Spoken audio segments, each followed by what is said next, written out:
This episode is brought to you by Squadcast, an anxiety-free way to schedule, record, and collaborate on podcasts.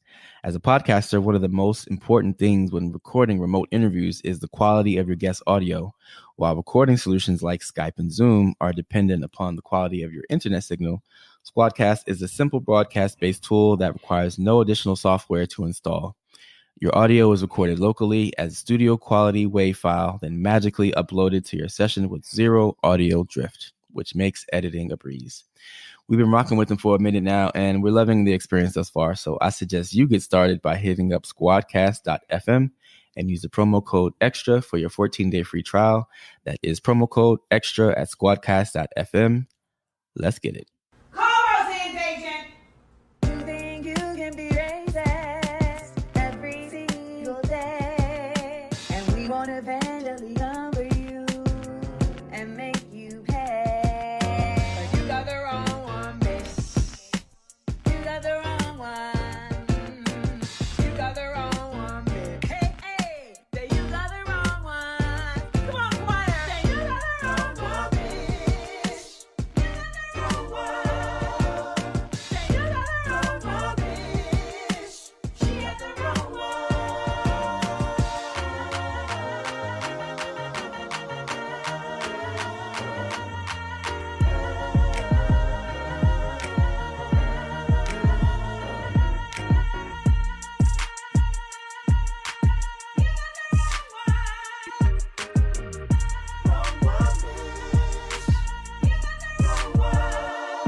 And welcome to the latest installment of the Extraordinary Negroes. It is your boy, Jay Connor. And this is Alex Hardy. And guess whose podcast is officially 2 years old? Ew. Yes, we're officially old enough to terrorize nannies, ankles, and wet wipes. So 2 years in, how does it feel to be a part of something that's been so tremendous, extraordinary, and impactful? Feels good. We're walking and we're talking and we got teeth and we're forming our words now and we are shitting all over the place and causing drama in the dancery. So it feels good. Ain't picking up not one toy. But not a one. Throwing Legos everywhere. But it feels good to be a part of this. We started out really not knowing a motherfucking thing about podcasting, as evidenced by our first episode. Hated it. But we just keep the boogeyman under the bed. We just had a dream, and two niggas with Wi-Fi in a dream, and you just learn as you go, and you just figure things out, and it's been cool to see the conversation that we've been able to have and talk to some awesome people, and also just not with the podcast, but creating a website with extraordinarynegroes.com and giving folks a chance to tell their stories and share what they got, how they make sense of the world and wherever their art form is. So it feels good. Feels good. Yeah, definitely. When we started this out, I had very selfish reasons for doing so. I looked at it as saw all these people out here killing it in the writing industry, and in trying to be a part of that, or in deciding to be a part of that, like as far as like really committing to it, I realized that the easiest way to do that would be to become a quote unquote thing, which we've always talked about being a quote unquote thing. And I thought if we become really popular podcasters, we're going to be able to get all the fucking writing gigs we want. And it worked. So,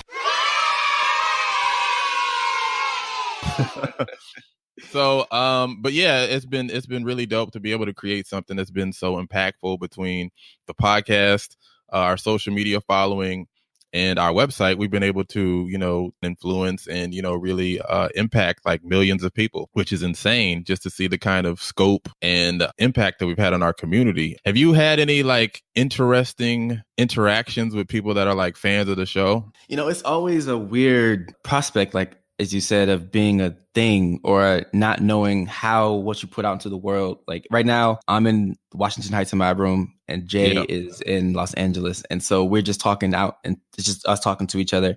But you just never know like how this shit is received with the world. So yeah, I mean, I was at a happy hour recently, maybe a month ago, and a listener from Jersey, she had a just whole emotional outburst listening to the show of like. Oh my God. And it just, she had, I guess, listened to us. I think she said like during recovery, and you just never know. And for me, it's weird, and just because in the sense of like you don't know how to react. Yeah.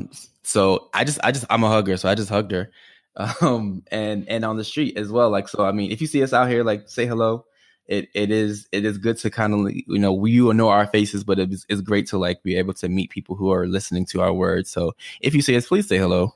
Yeah. It's just like, like you said to that point, operating in a digital medium, like we see like download numbers, we see analytics, we see that we're clearly corresponding with, thousands of people, but to have that direct relationship and to really kind of see, to touch and feel people like we do it like live episodes or when we run into people, it's been really dope to see how people just really, what we've created has resonated with them. So we are 2 years old now. We've been doing this nonstop for 2 years, and it's been really wonderful to be a part of this. But at the same time, niggas need to enjoy the fruits of our labor and take a breather.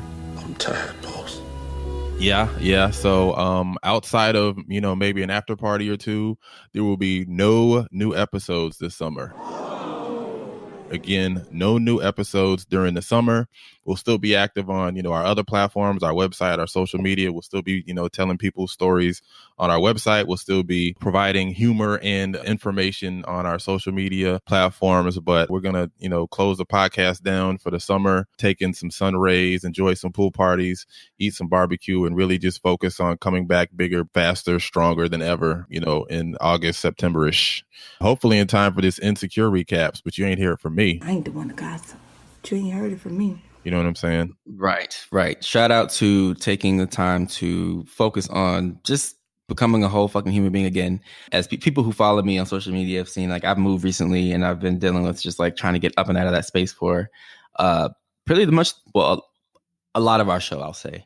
Yeah. And so trying to produce and show up and just be a human being in the midst of just everything else, we both just need a time to just heal up and focus on ourselves. And, I've been lacking on self-care, launching this new site, selfcarecheckin.com, while my own self-care has been lacking to the point where it was noticeable to people around me. So I'm definitely in support of, and everyone should just remember to take some time to focus on your own shit and prioritize your own, just keeping yourself together, because that single strong black man, strong black woman shit is a scam. It's some bullshit. Yeah, I keep having people run me down and be like, Jay, you look like you haven't slept in a year. Do you know what sunlight looks like? So it's definitely important that, we take this time to kind of refocus and recharge and come back bigger and stronger, because, like I said, I've been doing this nonstop for 2 years without a break at all. So it's going to be nice to not be beholden to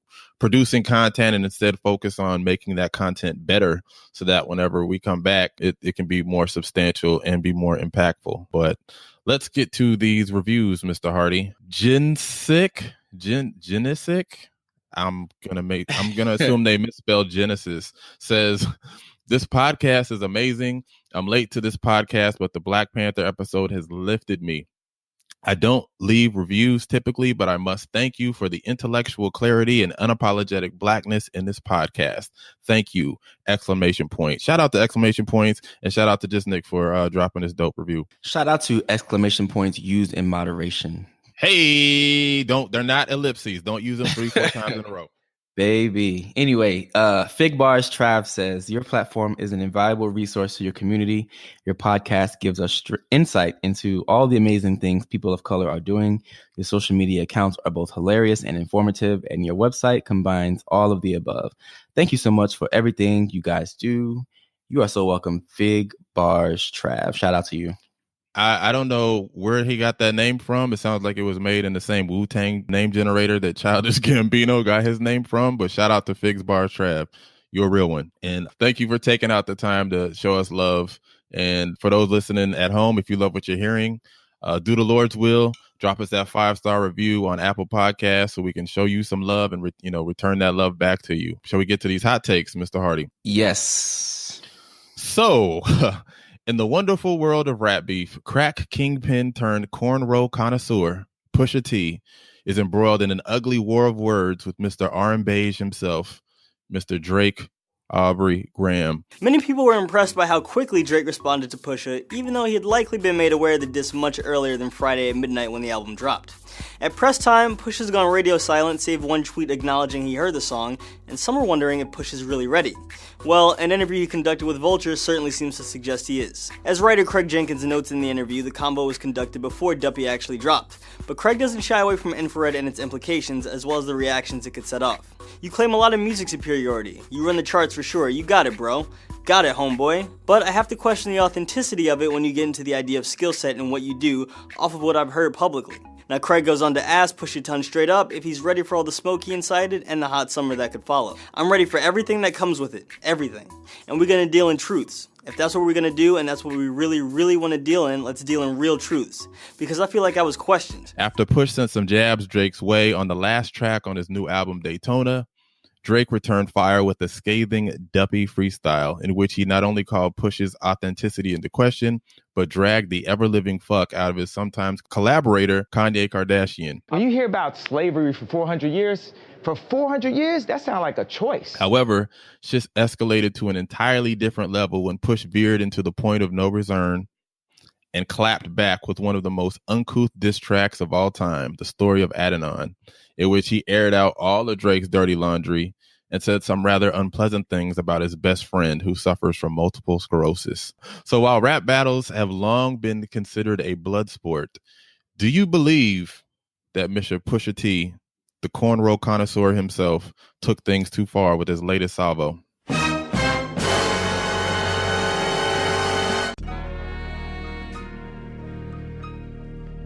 First of all, I must say that since I'm from the 757, I'm kind of obligated to support my local hometown crack dealer. So I'm already Team Push by default. But given that this rap battle sphere, well, not even rap, this rap battle sphere is a place where I feel like, you take the gloves off and you kind of go below the belt. Like, that's the point of it. I think that whereas if this were like, a literary beef or something like that, going below the belt and talking about your mom and your dad and your fucked up childhood and your dad left your mom and that's why you're a bad dad and your best friend, like all that stuff would be horrible anywhere else. But I think because this is a place where you have a crack dealer and a person with a dollar store fautoir beefing publicly, I feel like couth and other such things are just not things you should be expecting here. So I feel like this is where you get ugly and you bite their Achilles heel and you pull their wig off and push them downstairs and call their mama this and that and their sister and their mom and you just do all the horrible things. Like, this is the time. It all sucks. There are a lot of casualties here, but I think that expecting like moral high grounds and shit like that, nah. This is like a battle of shitbags here. Yeah, Drake, let me tell you where you fucked up. Typically, you might talk about a rapper being fake. You might talk about them, getting their ass whooped somewhere. You might talk about how, like, they got ugly tattoos. But where Drake went left way too far early in the beef is when he specifically name dropped Push's fiance. Once he did that, now you fucked up. All bets were off. And that's when Push was like, oh, word, we're exposing, personal information now. So now you fucked up. You have fucked up now. That's when, Push took it to his kid's mom, his quote unquote secret child. He said something about like, let that boy come home and stop playing Border Patrol. Like, Jesus Christ, man. He dragged 40, who's always been like a really cool dude, about his multiple sclerosis. And it's just like, I'm with the shits. If in a rap battle, I need to be entertained. And if Drake want to come at him with some, your mama is fat, and Pusha returns fire with some whole scale Newsweek investigative journalism, it kind of is what it is. You know what I'm saying? But to that point, I feel bad for Drake and the mother of his child and his child, allegedly, in part because this beef has kind of forced him to, I don't know how private Drake is, but we've never known, he hasn't ever addressed this publicly. So I'm assuming this is a private matter that he wanted to keep that way. But I feel bad that, one, this has become public information and has in turn obviously influenced his relationship with this woman. I feel bad that, all in the media, you see all these exposés on who she is and how she was on like The Real Mistresses of Atlanta and how she's a quote unquote porn star. It's just like, all she's doing is minding her business, raising a baby as best she can. Like, why are we dragging all her shit out? You know what I'm saying? I just really don't think that that's fair. And to Drake's point, I don't think it's necessarily fair that he's being forced to address a private matter publicly. That being said, I've never heard of a fucking press release in the middle of a rap battle. So this is this is uncharted territory. Yeah, I mean, even if there's no winner, or how do you declare a winner here? But the fact that Drake had to call a timeout in the middle of things to, like, get his white woman on real quick, I think that says something about what Push was able to do with his little jabs. And who knows what Drake could have said. Apparently, there's some OG told Drake, "I don't want you to respond." I don't know. Jay Prince. Said he doesn't want Drake to. Who knows if that's going to be the end of it. I like seeing niggas being messy. As much as people talk about women being emotional creatures and things like that, these two messy stunt queens out here doing the most. Like, I love it. Yo, Jay Prince is not the nigga you want to play with. So when he says don't do something, you don't do that shit. So I'm thinking this beef is over and done, but we shall see. In other news, Rachel Dolezal, the only black person on planet Earth who can't survive without sunblock, has outdone her own ain't shitness and has been accused of committing welfare fraud, perjury, and false verification in order to receive public assistance. For those that may not be familiar, Rachel Dolezal, the former NAACP president here in Spokane, lied about her heritage, saying she was African American when her parents were white. And since that revelation, Dolezal went on to write a book about her experience and just recently was the star of a Netflix documentary about her life. Now, however, she's being charged with felony welfare fraud. According to court documents, Rachel Dolezal, who changed her name to Nkechi Diallo back in 2016, alleged that Dolezal misreported income to Washington's Department of Social and Health Services. While she's reporting an income of less than $500 a month, she somehow deposited over $84,000 during that time span. So while I wish bad on nobody, what are your thoughts on Little Miss Transracial being exposed as Joanne the Scammer? Well, firstly, I have no sympathy for Rachel the racial stowaway. Sorry. That her antics have been frowned upon by the Black community for quite some time. And I just feel like if this is what you wanted to be viewed and accepted as a Black woman, then welcome to niggerhood. This is where you get to be put on the Summer Jam screen and have your sins put on blast for the world to see. I just think I don't know if the documentary gave her some like unnecessary attention, or I've seen posts about her out here braiding people's mama's heads, and apparently she's not a terrible braider, which hurt my whole. I really wanted her to be a bad braider, but apparently she's not.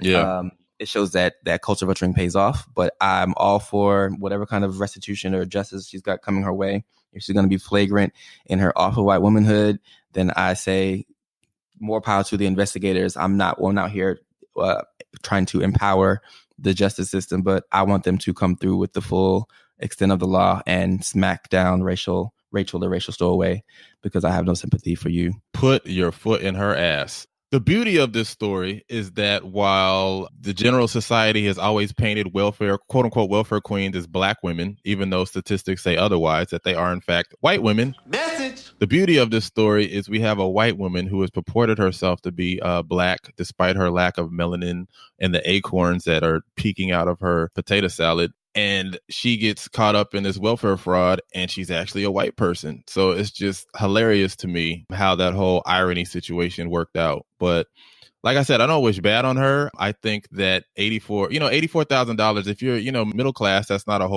decent money, but that's not like a crazy amount of money. But to say that you're only pulling in $500 a month, that's a pretty big disparity. $500 a month and $84,000 that you've been hiding. That's you fucking up, dog. You know what I mean? So I find it hilarious that this whole situation has unraveled in the manner that it has.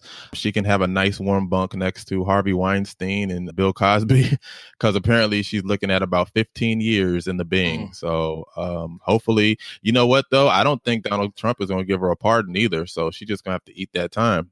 Yeah, the only thing I feel bad about is her two, well, I don't know how many kids she got, but whatever kids are entrusted with this woman, into this woman's care, that are being raised by this scoundrelous white woman with ulterior motives to, further her own interests at the at the expense of the well-being of everyone around her. I'm not about it. I haven't watched the documentary, but I did see and I've heard that like those kids, it's not a good look for it. I don't know what her end game is. Like what level of validation will be enough for her in her quest for niggerhood. I hope she finds it, and I hope that she doesn't damage those kids too much more in the process. Yeah. And also shout out to white women with alternative DNA instead of alternative facts. Listen, these transracial ass motherfuckers is not going down in 2018. Word. So Patreon, can you tell the fine people at home why Patreon is so important to what it is that we do? Yes, of course.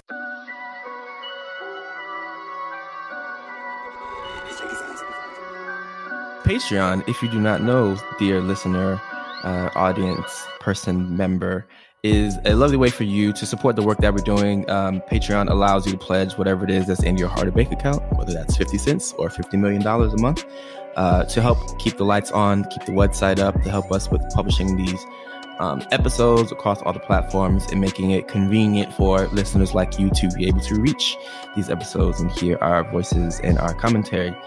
So if Patreon is not your ministry, you can definitely hit us up on PayPal. But Patreon is patreon.com/the Extraordinary Negroes. And PayPal, if that's more your speed, paypal.me/the Extra Negroes. Yes. We appreciate any and all generous donations to the cause. We want to give a shout out to Janine Owens and Mary Franklin for putting a little change in our collection plate. Keeping this show moving and everything that we got going on. So definitely, if you can depart with a little chump change, we would graciously appreciate it. Also, what's been going on our website? Yeah, last month we've been fortunate. You all have been really great about opening up your hearts and busting your emotions open and sharing your experiences with us. We had some great content for Mental Health Awareness Month from people like Renee Brooks, who wrote about living with ADHD. Elise Leslie wrote about how she's dealing with insomnia and anxiety and how those are, resulting in some fuck shit at nighttime. Yeah. People talking about how teachers are getting traumatized. So all types of stuff all month long.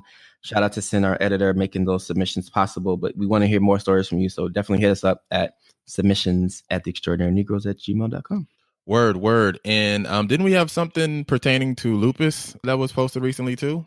Yes, we did. Sophia Benson for Lupus Awareness Month, she wrote a great take on what lupus actually feels like. It's considered an invisible illness because for a lot of times you can't really see and you look fine. So she gave some great insight on what her journey's been like and like what the daily experience is like for someone living with lupus. So please check all of that out over on theextraordinarynegroes.com. Yeah, and also, if you are, taking in all this wonderful content and you're like, I don't know if this is a good fit. If you are a person of color and you are, sharing your story or have anything that you feel is of interest, definitely shoot it over to us.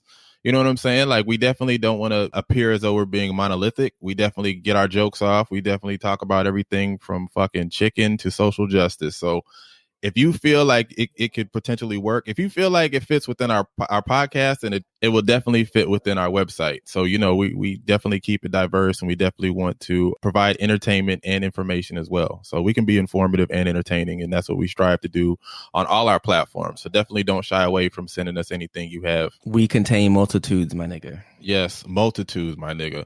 And since we have yet to discuss it, what did you hear about our Mother's Day episode? Yo, apparently we touched on a lot of heartstrings with that episode. Nothing more than feelings. There were lots of tears apparently that were had because of our last episode. We had our moms on to talk about not only the joy and the magical experience that it was to raise two incredible, wonderful, legendary beings, but how motherhood has changed them and the challenges they face, disappointments both for themselves and for their kids. So yeah, my mom talked about her lupus journey. I've had lupus for about 12 years now. I think I just 13 years. And my mother has been dealing with lupus for over 40 years. So she shared some of her perspective and kind of how, it affects our different organ systems and what that's meant to our relationship. And Jay's mom gave a lot of insight into, some of her battles with breast cancer. And it was just a feeling extravaganza. And there was gems just dropping left and right. And apparently folks was out here in their feelings, and it was just good insight, both to meet the women who are responsible for us, but just to get perspectives on things that we maybe don't cover as much from people actually living those stories, and it was a good time. Yeah. This is definitely one of those episodes that I received the most feedback in person. Generally, we get emails, we get, tweets, we get social media comments, we get, DMs, sometimes I get texts, sometimes I have my friends tell me, but this is one where a lot of people like ran up on me face to face, were like, yo, that episode was incredible. Your mom and Alex's mom had such amazing stories, and they were so vulnerable and so transparent in their journeys as mothers. And you guys did such an amazing job they really thought it was cool how like I interviewed your mom and you interviewed my mom. They thought that was a dope idea.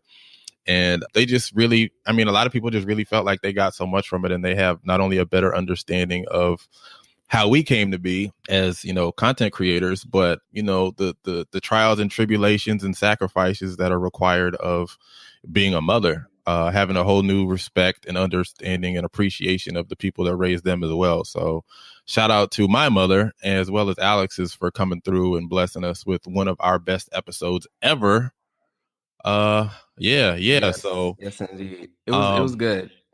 Yeah. So who we got on this episode, Mr. Hardy? This episode, we're going to be talking to Madam Leigh Hahn. She is the Director of Programming for Grand Performances.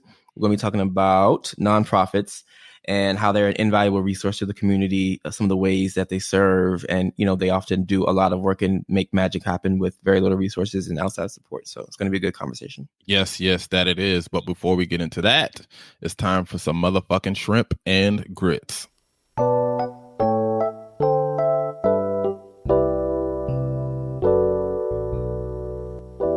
All right. Aaron asks, what the hell is up with the Atlanta and Queen Sugar recaps? You guys dropped the best recaps. Please get on that. First of all, thank you very much. But yeah, we're definitely going to be coming back with some more of those. Queen Sugar and Atlanta in particular are two shows that are just very important. Me in particular with Queen Sugar, I just think it's doing amazing things with cinematography and just storytelling. But we definitely want to get back to those. I will look out for those in the near future. As we said at the top of this episode, niggas is taking the break. Yeah. But thank you for your interest. We will be back with more of those shortly. Yeah. And honestly, I think a lot of times that you guys, our listeners forget that we don't have screeners. And by screeners, I mean, we don't get advanced viewings of these shows. We watch them at the exact same time you do, pump out, a recap, watch it, record it, edit it all the same night, and then drop it by midnight to make sure that you guys have it by the following day, which was the case with Insecure. So that is a tremendous amount of work. And it also, while it's fun, it doesn't really give us the opportunity to enjoy the shows themselves because we're in such a rush to create talking points and hit on certain things and make sure that we, kind of give you guys something to digest. So if you really, really want us to do Atlanta and Queen Sugar and, whatever other show, find these shows online, hit up their social media, tell them like, hey, you guys need to be, hit the Extraordinary Negroes off with some screeners. I keep saying screeners. What's wrong with me? With some screeners so that, they can have the time in advance to really focus on making the best recaps possible. I'm definitely more than open to doing it, but it's just so time consuming. It's difficult to commit to multiple shows, which is why after Insecure, we was like, and we're done. Because after 8 weeks of that shit kicked our ass, man. That was I was definitely wanting to do Queen Sugar, but it is 16 weeks and like it was a lot. And that to that point about the screeners, I mean, that really does make a difference. Like normally when you watch a show, I mean, you just having a good time and soaking it all in, but to not even have a second time to go back and, figure out things people say. We're watching it live and then recording it like 15, 20 minutes after it goes off. And then to try to pull the show together in that time and regurgitate something that is like palatable and makes sense. Like it's a lot. Yeah. You don't even get to enjoy it. You don't get to enjoy it the same. Yeah. And I mean, don't think that we haven't tried to get screeners, because I sure as hell have been knocking on every door and talking to everybody about getting screeners to Insecure. And it's like Fort Knox over there. I mean, I even asked Jay Ellis himself. Like, I literally asked this man, yo, because he's familiar with our show. He knows about our recaps. And he was like, yo, they're dope. I love what you guys are doing. And I asked him, like, nigga, what's up with those screeners? You know what I'm saying? So he kind of gave me a little bit of a connect. I'll see if I can finesse it. We'll see what happens. But yeah, other than that, it's work, man. Your guess is as good as mine. So yes, y'all gotta send those pings too. Like if all of y'all hit those motherfuckers up, telling them that the Extraordinary Negroes need screeners, then we can part the Red Sea and make this shit happen. Word, supply and demand. What else we got? Yes. Jazz asks, I love your show and would love to hear you guys' thoughts on venture capitalists expressing interest in putting their money into the podcast industry. Do you think this is a good thing?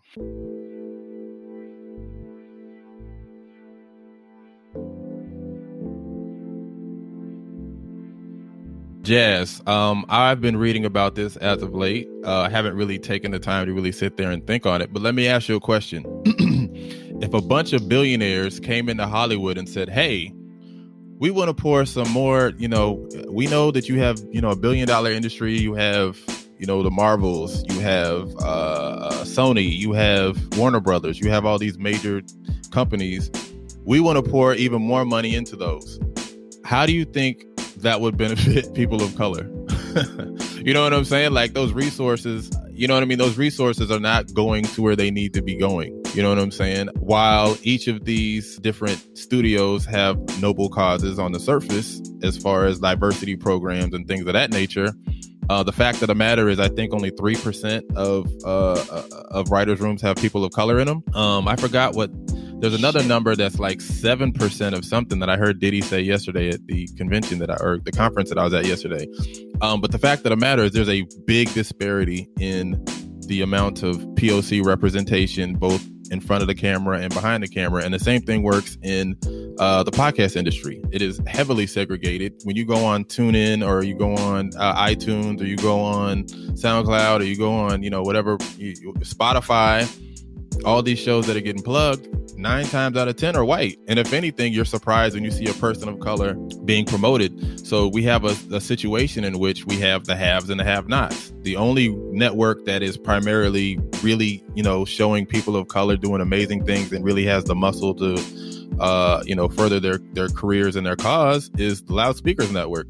Outside of that, you got, you got the Wonderly and Stitcher and Gimlet and all these other places. And chances are they only got 1 or 2 black shows on them. So black or POC shows, to be fair. So I would like to see these venture capitalists, instead of pouring their money into the quote unquote podcast industry and it not being disseminated throughout the rest of it, I would like to see them pour that money into diversity initiatives within the podcast industry, so that some of us who are creating amazing content, like the show you're listening to, have more resources to further, what it is that they're doing, and really just have more access to, marketing, to ad dollars, to, live shows and other resources that would make things, allow us to grow and build. So do I think it's a good thing? Not really, because it just creates more of a divide between those of us who are, privileged and those of us who aren't. And I've said this, I was recently at a meeting with a lot of big heavy hitters in the podcast industry, and I told the same thing to their face. And a lot of times you get this, like they nod their head and they're like, oh yeah, you're right. And then they always ask you, well, what can we do different? And it's like, why are you asking me? Y'all need to ask each other what y'all are doing wrong or what you could be doing different. Like, I can be a consultant, but I can't be a project manager. Y'all got to fix this shit. You know what I'm saying? So that's my 2 cents on the situation. Yeah, I think, the influx of new money is not inherently a bad thing. I just think that if it's going to be distributed in the same way to the same channels as it is and has been, then, it means nothing to us and our communities. So like Jay said, if you're not going to be investing that into, doing these things, and not even just making these things possible, but maybe taking it a step further and investing in educating more people to be able to do these things, the editing, the marketing, not even just giving the dollars to you, but what about training more of us to be able to do those things, or just bringing more people into this space and creating the means so they can do those things and learn those other aspects of the game. Everybody may not be built to be a podcast host. Everybody, there may be people who are marketers or content creators or who have other gifts that could be beneficial in the podcast industry. So if it's going to go to the same people at the top, I mean, then who the fuck cares? That means nothing to me. Yeah. But yes, if you are interested in actually having a conversation about how to reach and how to access and what type of content and materials and resources and logistical help would actually be of help to the communities that you're trying to reach, then sure. Otherwise, who gives a fuck? Yeah. And I want to give a special shout out to all the people of color who have somehow infiltrated these companies and are trying to fight the good fight from behind the scenes. Without naming names, I know one of my homeboys is a producer at a very, very prominent network. And he tells me all the time about the challenges he faces in trying to diversify content. You know, he's spoken to me about how like he realizes and he knows it. This shit is white as fuck. And in him trying to, you know, show them another side and show them, you know, other content that is superior, if not, you know, equal in quality, there's always resistance.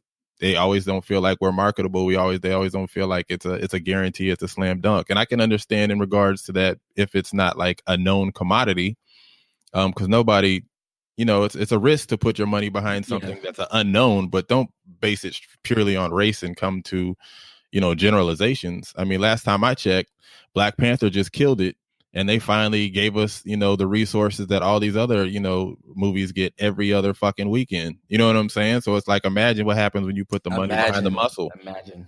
You give me some money and y'all will be amazed and astounded. So yeah, it's just, you know, I can't get excited about this type of shit. I just really can't, but I would love to be proven wrong. And like Alex said, it's all about how these resources are allocated. But thank you for these questions, Jazz and Aaron. If anybody else has any colorful questions, we would love to answer them on our show. You can send us to the extraordinarynegroes@gmail.com. You can hit us on our social media pages, our Twitter, our Instagram, Facebook. You can DM us if you see Alex in the street at the chicken spot. You can run him down and ask him his question in person. You can, you know, any way you can get a hold of us and get these questions to us, we sincerely appreciate it. But shall we get to this interview? Let's do it. All right, let's hit it. Hailing from Los Angeles, California, Leigh Hahn is the director of programming for the nonprofit organization Grand Performances, which for more than 30 years has delivered free concerts, entertainment, and global culture to the city of Los Angeles while reflecting its countless cultural interests from across the region.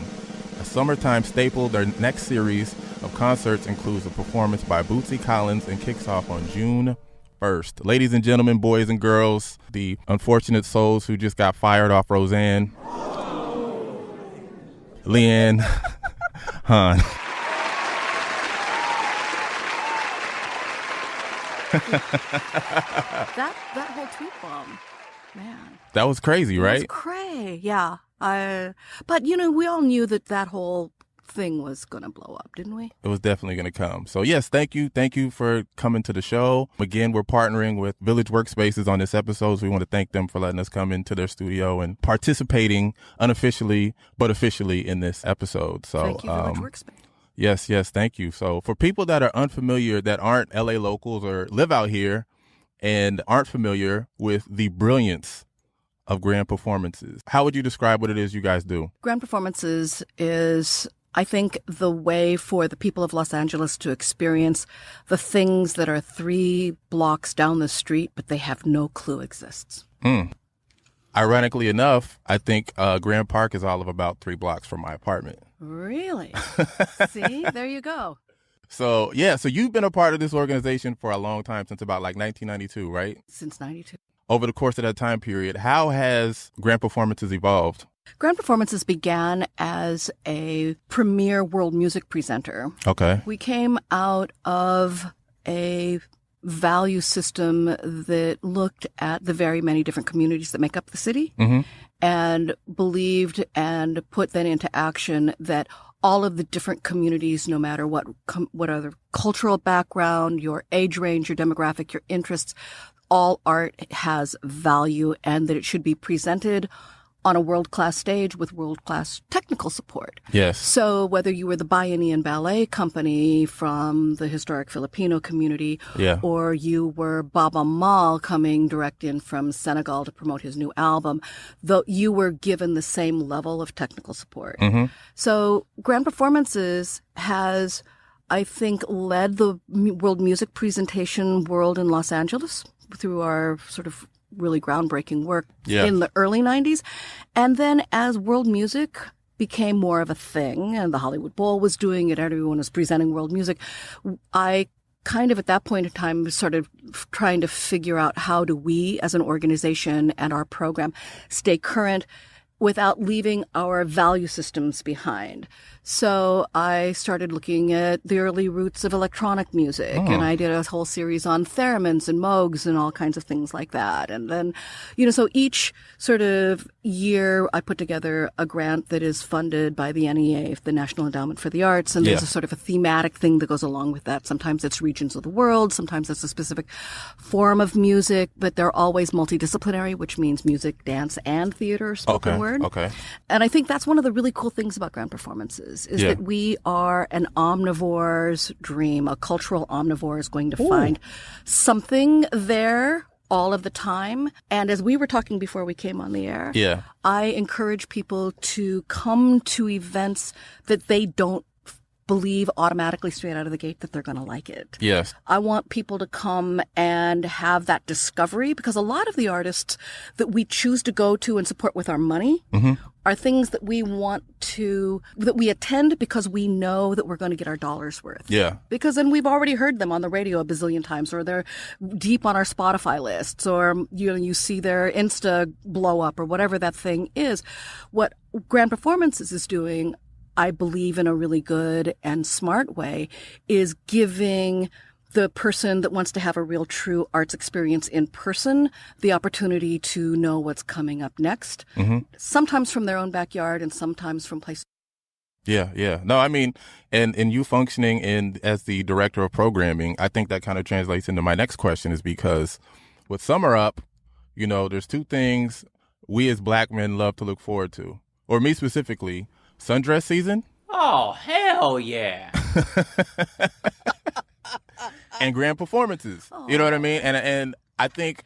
you can get them both. Yes, and you can get them both. So, like, for me specifically, like last year in particular, we talked about this a little bit earlier, but last year in particular, one of the things that really blew my mind was two specific concerts that you guys had last year, which was the George Clinton Mothership Landing, which was crazy. If you missed it, I'm sorry. I don't know what else to tell you. The Flashlight Encore was bananas. You guys need to put that online. Well, all you have to do is YouTube. Oh, what's up? We didn't do it, but professionally, people, but it's all over. Yeah, people ain't shit. So that and the J Dilla Orchestra with Miguel Atwood Ferguson. Oh my God.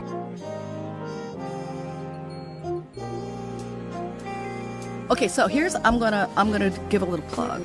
If you liked that, then what I want you to do is come back for the Supernova Los Angeles Chamber Orchestra program that's on a Sunday in August, because that's Miguel and three of his very dear friends playing new classical music. So you're going to get that same orchestral feeling that you had at the Dilla show, but you're going to be getting new and really interesting, really beautiful music coming out of a new classical world. And then with the Los Angeles Chamber Orchestra String Quartet, they will be performing more traditional, sort of bewigged, old white men sort of work. Mozart and stuff like that. But it's good. Yeah. Good music is good music. Yeah. So I guess my question is, there's so much talent out here. We live in LA is like, I mean, you can go to go buy some French fries and somebody be in the back howling, while they're making it. So how do you decide the programming? Like, how do you sit there? Because I know you said you have a framework of, what is it, arts, music? Music, dance, and theater, spoken word. Yeah. So it's all of those disciplines. But then there's I don't want to call it a matrix. Yeah. Because it's not a formal thing. But I do look at the variety of communities that make up the city. Yeah. And try to make sure that we are presenting a good mixture of things. So, we've got a really strong series of work that presents the cultural reference points for the African American community. Yeah. Our Latinx and Latino communities, whether you're Salvadoran, Mexican, Argentinian, we've got a lot of Latin programming, Latino programming. Yeah. And then there's always some really interesting Asian work. Yeah. Of course, our API friends are not as strongly represented, and that's for a number of different sort of reasons. Would you like to go into that as to why that is? Sure. I think that we were actually very first to present modern dance from China. Yeah. Was that before you started attending our shows? I moved out here in 2014. So anything that was BJ before J. Right. So we've presented a lot of classically grounded API work. Okay. Not as much popular work because we tend not to focus on pop music in that sort of way, right? So we're in the process of looking at how do we bring more strong API work to our stage. We always have local community artists. We haven't brought a lot of touring work to grand performances. So I think that the hip hop movement that's really strong coming out of our local community. Yes. Probably going to be seen real, real soon. Yeah. I think that the electronic community is really, really interesting, and we'll be seeing more of that. Okay. I think that part of the challenge is that in the way that the Latino community is unified by the Spanish language, it's easier to bring that kind of programming to that community without having to go into a deep, deep, deep marketing specific community sort of way. Yeah, yeah. With the API communities, because we're not monolingual, it's a larger challenge. I think that there's also a generational thing in the API communities that we don't face in sort of that same way. I think that the Chinese American community that lives like in the San Gabriel Valley, for instance, they're older, more established, mature generations don't really travel out of their own community so much for cultural experiences. I think that the younger millennial community is much more of that sort of melding. We don't identify specifically in that exclusionary way as Korean American or Japanese American or Filipinx or whatever your background is. Yeah. But I think that for a long while, Los Angeles was very cellular with our API communities, and it's really taken second and third generations and attending school together, going to university together in order to sort of begin to break down those cultural and sort of country of origin barriers. Yeah, yeah. Well, I mean, I think even in acknowledging those challenges, one of the things that I've always loved about grand performances is how inclusive and diverse it is. And we talked about how you have the Secret Life of Muslims this year. You have an indigenous storytelling / hip hop thing you guys got going on. You always make it a point to do that. And having the platform that you guys do you feel like you have a sense of responsibility to the community in having that kind of multifaceted content? Oh, it's a huge responsibility. And we've taken it very seriously throughout the course of the program. It's always, I want to say it's fairly well balanced, but there's so many different communities in Los Angeles. It's impossible to make something for every single community. Yeah. My general belief is, and you guys that are listening to the podcast now can't see what I'm doing, but I'm sort of putting one hand over the other. A demonstration of what I would say is a Venn diagram. So I'm always looking at trying to put artists and programs together that are going to bring a variety of different audiences to each one of the events. Yeah. So whether it's a multi-generational audience that all is is coming out of a specific cultural community, or it's a art form that is loved and practiced and cared about by a sort of more universal crowd. Yeah. I think that the fun thing about grand performances is that you get to come and have experiences that you're not going to be able to have at other places because we don't have the burden of selling tickets. So I can do things like turn to the friends that we have in the Filipino community and say, hey, I'd really like to make a program of Filipino disco. So one of the cool things that grand performances gets to do is look at some art forms and some music genre that sometimes are maybe not as well respected in the moment. Yeah. Like disco, for example. Yes. I've wanted to make a disco program for a long while, but not just disco like the Bee Gees, which was fabulous. Yeah. Yvonne Elliman, all those things. Yeah. But it's like disco was a worldwide phenomenon in amazing ways. It was practiced in the Philippines and in Pakistan and in Brazil, and everywhere in the world had a disco movement of some sort. Yeah. So what we get to do is do things like a global disco series. So 2 years ago, we turned to our Filipino friends and said, hey, who could do this for us? And they turned us on to the right people. And we had a program that they titled Disco Manila that ultimately went to NYU Abu Dhabi and is making tours, right? So this is the opportunity that Grand Performances has, is to turn to our local community and give them the opportunity to put programs together specifically for us. This year, I've got a Pakistani disco program. Yeah. I hope to, in the future, have a Malaysian disco program and a Brazilian disco program and an Iranian disco program. So if you love disco, come to all of those, right? Yeah. It's the music you love. It's a language that maybe you don't understand, but it gives you an opportunity to hang out with a whole community of people from that specific culture in a way that's like you are now universal disco lover. Yeah. That, and it won't negate the fact that you won't appreciate the art itself. You know what I mean? See, we're here. See, right here. Eye to eye. As a Grand Performances audience member, I feel like this is one of my challenges to attend this one, since I wouldn't typically attend that one. No. I know what you attend. Which ones do I attend, other than Jay Dilla? This summer, I hope that you're going to come see Lula Washington and Roger Denver Smith. Yes. Okay, so for the podcast listeners, this is the first time anybody has said this out loud. Lula Washington is going to dance in public for us. I don't know that Lula has danced on stage in years. Wow. Yeah, I'm really excited. Should we talk about Lula and her history in Los Angeles? Definitely. Lula is one of the most important African-American modern dance choreographers in the nation and maybe the world.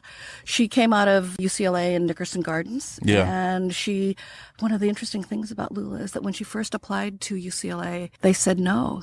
You aren't a choreographer. You're not a dancer. You're a dancer. It happened to me when I applied too. And then she appealed a case, and they said, okay, yeah. And she is a force to be reckoned with, and her daughter Tamika is really brilliant and wonderful. So Lula is going to make a new work for us with her son-in-law Marcus Miller. And then Roger Denver Smith that evening is going to perform Frederick Douglass. Wow. So it's going to be a beautiful, wonderful night. Do you feel that in some capacity that Grand Performances operates as some kind of cultural historian? In some ways, yes. Yeah. Because we like very much to reference the history of the city. And I believe that we are, I don't know how to say this. I think that what we do is that we give people the raw ingredients. And then it's up to them to just enjoy them the way they are, or to take them and think about them and turn them into their own thoughts. Yeah. And process it. Yeah. So you can come and you can just eat that carrot and really enjoy it because it's really delicious. Carrots are delicious. Yeah. Or you can put a little ranch on them. So in providing all this service to the community, it's free 99. It is. So how exactly is that possible? How is it that you're able to provide this free service to the community? Jay, I'm so glad you asked that. And this is where you, the dear listener, comes in. Yes. We want you to come and enjoy yourself. And come to things that maybe you don't think you're actually going to like straight out of the gate, but come. And then you're going to like it so much you're going to want to give. Yeah. You're going to want to put a few dollars in the bucket. Or for a mere $13 a month, you could become a member of the organization and score some reserved seats and all of that. But in actuality, Grand Performances is a benefit of this community redevelopment agency. And we are funded by the owners of the development at California Plaza, the 2 office towers and the hotel. Yeah. So part of that funding comes to us via that corporate sort of rent pass-through. But then we apply to corporations and the government agencies and everybody else, and we ask for support in the same way as any other nonprofit organization. Well, I think that nonprofits are basically kind of like the unsung heroes of our local communities. They provide so many resources and services that oftentimes we take for granted. So I guess my question is, in operating as a nonprofit instead of a for-profit company, like a Live Nation or something like that, like what are some of the challenges you faced as a nonprofit? How do we feed our artists? That's serious. It is serious. Yeah, that's real. You gotta feed the people that are making the art for you. Yeah. So we turn to places and we ask for donations. Yeah. And sometimes we pay for it. Yeah. And sometimes we get it. And sometimes it's a hybrid of those kinds of things. You know, I mean, that's just on the very basic level. And then we have questions like, how are we going to replace our soundboard? Mm-hmm. How, you know, we're now 32 years old. So a lot of our equipment is 32 years old. Wow. You know, so who's driving a 32-year-old car? Not me. Grand Performances is running, okay, our soundboard isn't 32 years old, but yeah. you know. So, you know, whether we're talking about capital expenditures or whether we're talking about paying salaries of the crew that actually run the shows, or we're talking about buying water or beverages for the artists to drink while they're on stage and they're performing.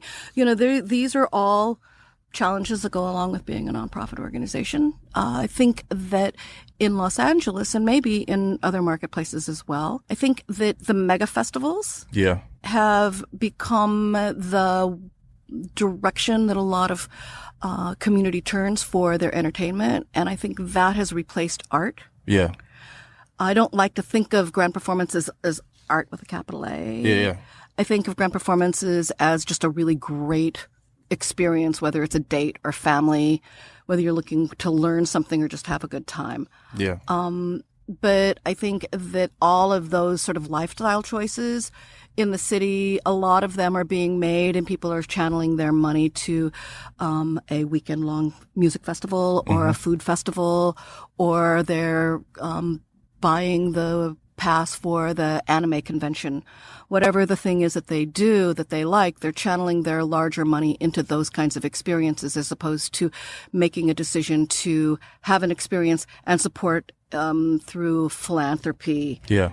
Something that is meaningful to them. I think that philanthropy is a real challenge for the people of Los Angeles. I think that we are not teaching our youth that it's important that they put their money and their hours and their backs behind work for people that have less than they. Yeah. I think that even those of us who have middle level incomes, I don't think we give in the way that many of us ought to. Yeah. I was taught at a young age that giving is not just putting $2 into the basket as goes by at church. Yeah. But that giving really, in the true way, is giving so that it actually hurts just a little bit. Not that it hurts anybody around you, not that you're giving so much money that you can't feed yourself or your family, but giving enough that it's meaningful. So $2 in the offering plate at church was fairly easy to do. Yeah. But $20 was meaningful. Right? Yeah. So my hope is that when people come and we say we ask you to give $5, I want people to think about, what would a ticket at the Hollywood Bowl cost me? A lot. What would the cover charge be at the Echo? Not much. 15. Yeah, not much. Okay, so Give 15. Give what you would buy a ticket for. Yeah. You know, because it's not, you know, so consider us that kind of a thing. Yeah.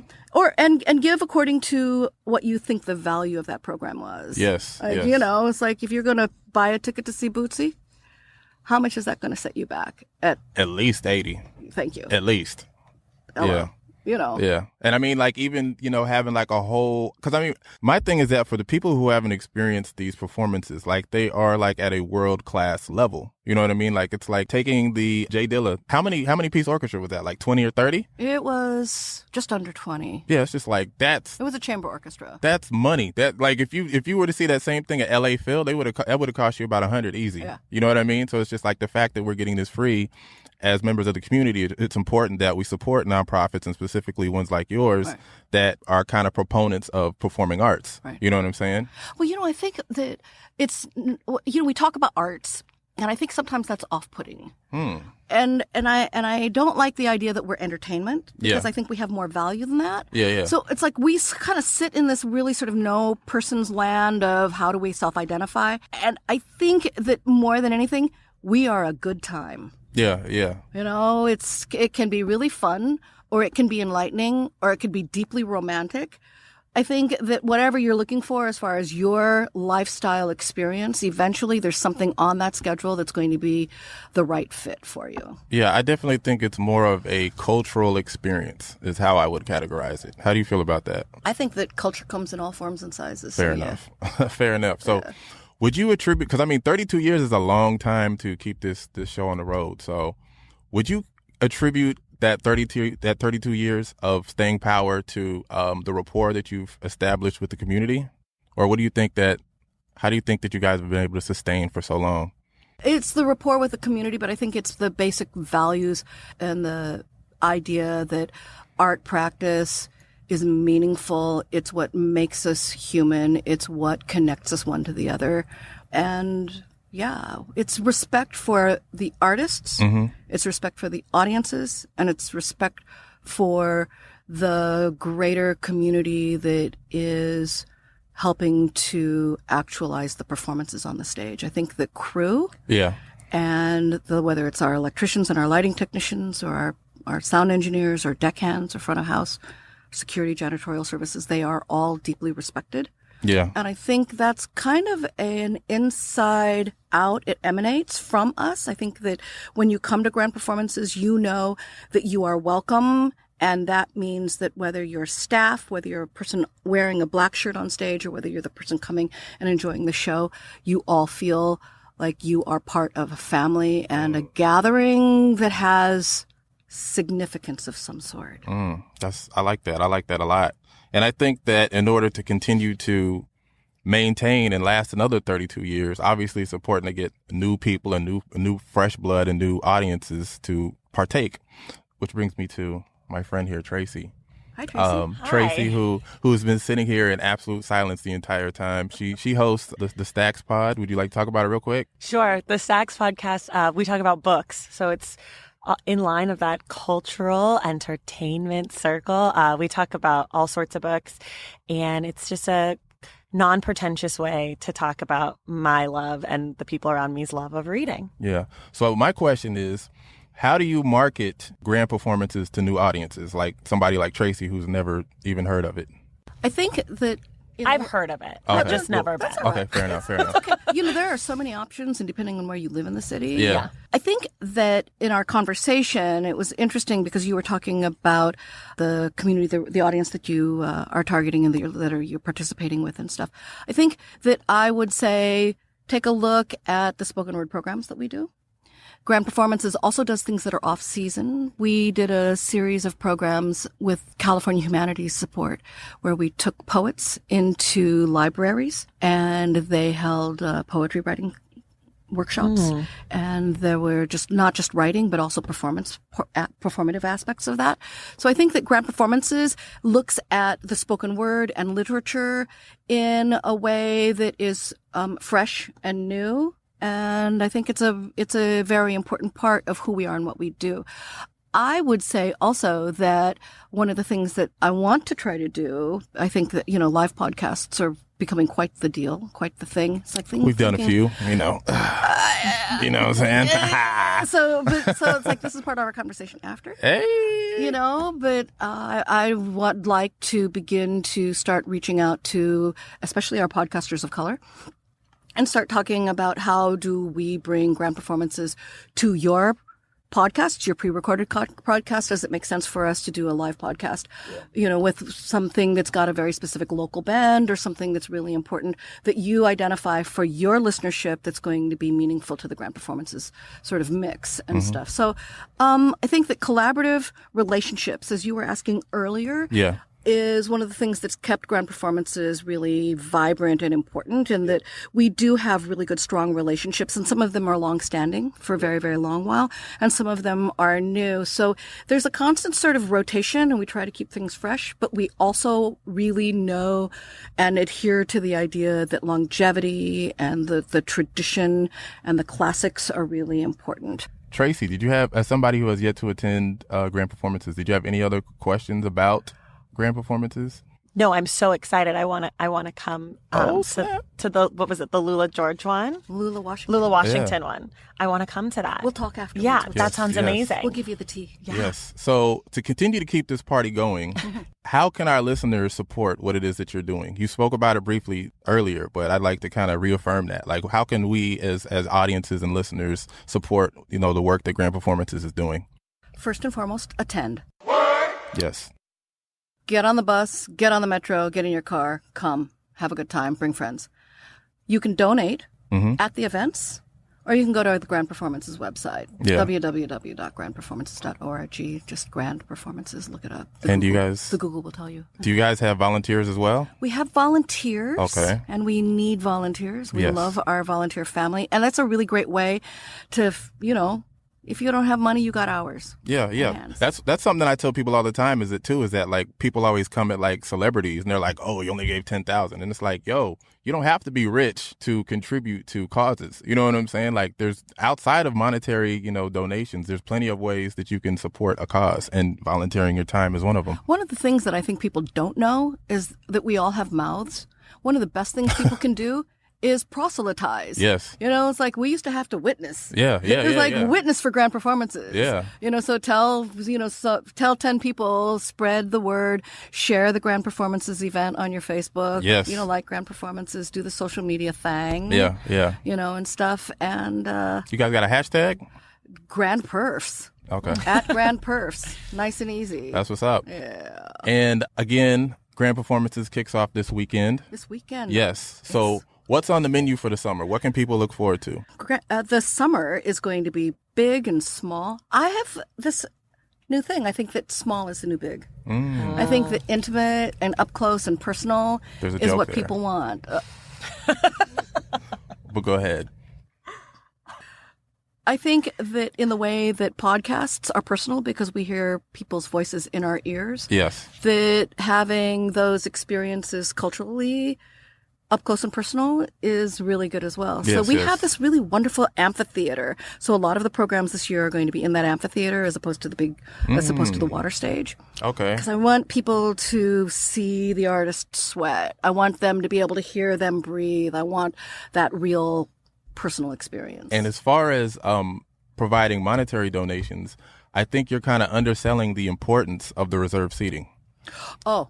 That's crucial. It is crucial, especially for those really exciting smaller programs, or not smaller programs, but the programs that are going to be in that space. Yeah. Because that amphitheater, it holds 350 people.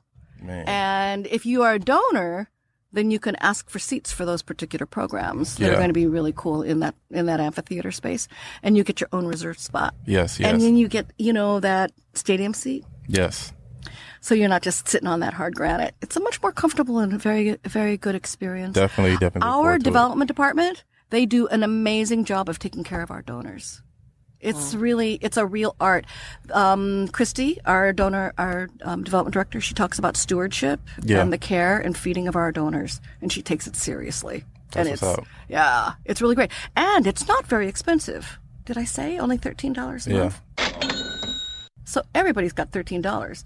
You spend more than $13 on coffee every week, right? I think that's like a Netflix subscription or Spotify, one of the two. Well, yeah, but we don't want to take over your Spotify. But we would be willing to, have you drink 2 less Starbucks a week. People can do that. People can afford that. Or a month, rather, right? Sure. You got that, right, Traci? You got $13 a month? Yeah, it's so easy. That's what's up. Again, thank you for coming on, Leigh. We are now going to transition into my personal favorite part of the show, the Extraordinary Negro of the Week, where we talk about somebody who's been, doing some important things in the news or in your life, somebody that you want to give a shout out to. Did you guys have anybody in mind? Because I can go first if you need a second to kind of process and think about who you want to give a shout out to. Yes, please. Okay. Well, it was definitely an interesting week on Twitter. And my Extraordinary Negro of the Week is Miss Channing Dungey. I hope did I pronounce her last name correctly? I've read it, but I've never heard it. Everybody's looking at me like I hope you are. So Miss Channing Dungey, I want to give it to her, who is not only the first black president of a major broadcast TV network, but also she had the privilege of telling Roseanne Barr what to do with herself. Shut the fuck up in light of the craziness that she said. And I also want to give a shout out to the people that run Ambien for dragging her too. You know, they get a shout out for that too, because that was funny how they said like racism is not a side effect of Ambien. To get my props on that one. Traci, did you have one in mind for this week? I do, but I don't. This might be a little casual, but I'm from Oakland, California. Oakland? Yeah. Oh, yeah. You know. Shout out to Dub. Yeah. Well, shout out Aaron Dolores. We love you. And I grew up as a Warriors fan for my whole life. I used to get the worst seats. We had season tickets, and my dad would take my mom to the good games, my brother to the medium games, and me to the shitty games. And so I used to go see the bad Warriors who won 13 games in a season play, you know, Kevin Garnett when he was nobody at the Timberwolves. So I'm a real Warriors fan for real. But I want to give a shout out to Kevin Durant because I just love him. And we're going to the finals. And I know people don't like him, but I just love him. And I love how chill he is when he plays. And when he's playing bad, he's chill. And when he's playing good, he's chill. And he's just like a real leader in the community in Oakland. And he's bringing basketball courts. And I'm just so excited for game 1 tonight. So that's going to be my Extraordinary Negro. I have a question. Uh-oh. Do they have hairbrushes in Oakland? No. Mm-mm. Because you know where I'm going with this. You know where I'm going with this. Clay has never brushed his hair before. Kevin Durant neither. That's what I was. Steph, I think sometimes I'm Steph wears confused. like a wave cap because sometimes Steph is okay. But you know what? You don't have to brush your hair. No, Kevin, he makes too much money to have his hair That's looking his like that. style. No. Also, JaVale McGee has someone who at least helps him braid his rat tail. So there is some hair work Fair happening enough. in Oakland. Oakland has failed him as a city. No. Get some olive oil and a hairbrush. He'll be rocking. He's He'll be a too busy superstar. being extraordinary. See, I see what you did there. I'll give that to you. I'll give that to you. Leanne, who did you have for your Extraordinary of the Week? I want to shout out to Kid Fury from The Read. Okay. I'm surprised and I'm also wasted. Oh, shout out to him. He came to our last event. Really? Yeah. I love that man. Thank you so much. He has my heart. I think that he is just everything that I love about my gay friends. I want to thank Beyonce. I don't know her, but I just feel like it's the right thing to do. He's just charming and warm. He tells it like it is. That's it. I have nothing more to say. Kid Fury. This is the shit. Thank you. Yes, I'm sure everybody who's listening to our show is well familiar with The Read. So definitely, if you're not familiar with them, definitely check them out. And again, I want to take a time to thank Leanne for coming on to the show. Where can people find you on the internet? At Grand Perfs for the Insta, for the Twitter, look us up on Facebook, and grandperformances.org. Okay. And Traci, where can people find you and your show? You can find The Stacks Pod on Instagram, The Stacks on Facebook. Oh, and Stacks Podcast on Twitter because The Stacks Pod was taken. Ooh. Fury and rage. I'm so glad I put extraordinary in our name because, boy, we got the lock on that. You know what I'm saying? And also, I want to give a shout out to Village Workspaces for sponsoring this episode, having us come in and do what we do. If you love what you hear, definitely make sure you subscribe to us on Apple Podcasts, TuneIn, or your podcast platform of choice. And also, if you love what you hear, definitely make sure you tell a friend or 50 about our show. And please, please, please leave us a review on the show. And lastly, like I always do in loving memory of Combat Jack, dream those dreams and man up, woman up, and live those dreams because a life without dreams is black and white and the universe flows in technicolor and surround sound. Blow. Peace out. Thank y'all.